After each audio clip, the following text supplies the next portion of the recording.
kulankani oo ahaa mid lagu xuseeyay taariikhdii uu lahaa Allah u naxariistay Malaaq Xuseen Aadan Xuseen oo loo yaqaan Malaaq Xuseen Furungur isla markaana loogu magac daray ceel biyood uu ka qoday deegaanka Ceeldhuun Adeegow oo ku yaala dhinaca waqooyi galbeed ee magaalada Baydhabo kaasoo loo bixiyay Ceeldhuun Malaaq Xuseen kulanka oo ay ka soo qayb galeen odayaasha waxgaradka xildhibaano heer federaal iyo heer dawlad goboleed siyaasiyiinta iyo dhalinyarada beesha Haraw uu malaaqa uu ahaa muddo 65 sano sida uu sheegay wakiilka beesha ee degmada Baydhabo Malaaq Madeer yaryarana maylka doorday shinamaalka doorday lan oo sawaafi leen doorday ay ilaahay naxariis maka eba uu waqtiga gudadi ilaahay naxariis walaalkaan waqtiga gudadi dadka maka eba hatta ilaahay mahadisho lanki wal ana ilaahay maka eba marka alxamdulillah rabbil alamin madiis li doorday lanki koran qaadi argayaan awu kur ibdawli bangal raay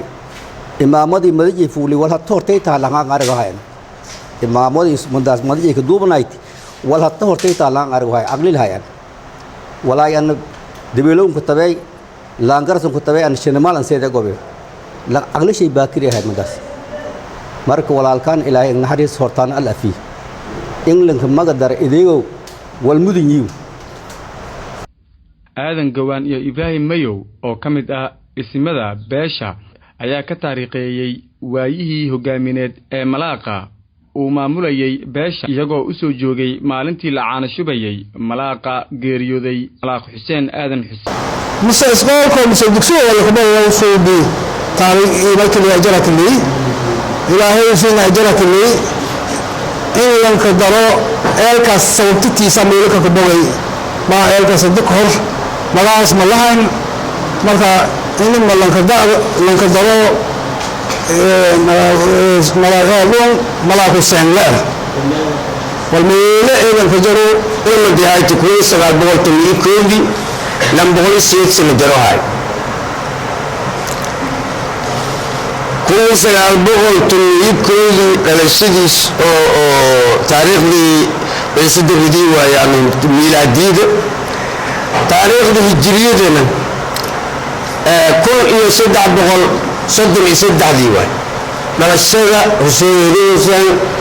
ملاك بيلهراو ملاك تاريخ غير كله كونفرد البيت الصومالي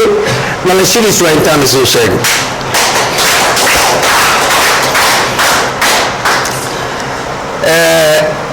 دكسو قرانك مايك براداي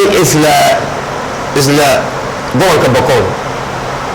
يدينت لاك بري قرانك دكسو قرانك كبير إنه المادة ما يكبرها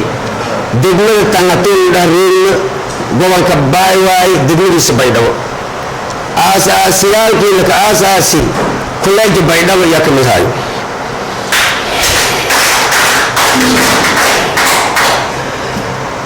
أدب أمت ملاقب سداس ملاقب كدارس ملاقب ما رأيمس كمعقوس ملاقة دتسي إلا إيو وقتها تجرى أو سلمة لما باللي تمين لما بالله تقول جرنا لما يدمري لما باللي تمين لما كنت من السجال كلمتي إلا ساعدات تقول فوق إيو يعني كل سجال بقول كنت يفرط أو ملاقة نور لندوري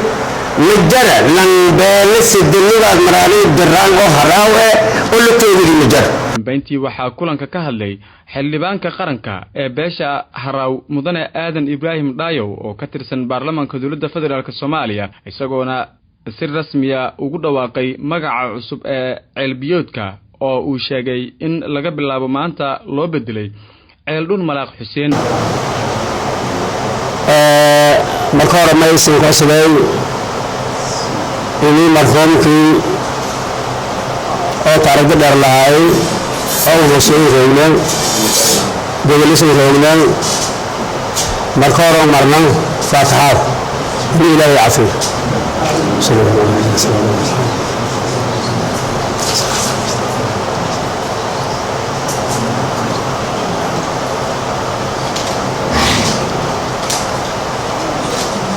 malaaqa geeriyooday allah u naxariistay malaaq xuseen aadan xuseen ayaa ahaa malaaq si weyn loogu yaqaano deegaanada koonfur galbeed isagoo lagu xasuusto